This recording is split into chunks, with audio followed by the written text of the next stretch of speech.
Kebakaran gedung SMP Negeri 8 Makassar yang berada di Jalan Batua Raya ini membuat warga sekitar panik dan berupaya memadamkan kobaran api. Belasan mobil pemadam kebakaran langsung menuju lokasi untuk memadamkan kobaran api agar tidak merembes ke rumah warga. Setelah beberapa jam, kobaran api dapat dipadamkan.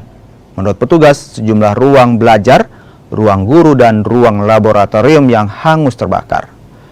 Belum diketahui penyebab kebakaran, namun dugaan sementara akibat korsleting listrik. Tentu kami selaku Dinas Pendidikan dengan melihat begitu mendengar berita langsung kami ke sini. Nanti kita melihat apa yang perlu kami segera tindak lanjuti. Yang pasti bahwa kita melihatkan ruang guru yang sementara ini yang terbakar untuk proses belajar mengajar nanti kita melihat besok. Ya.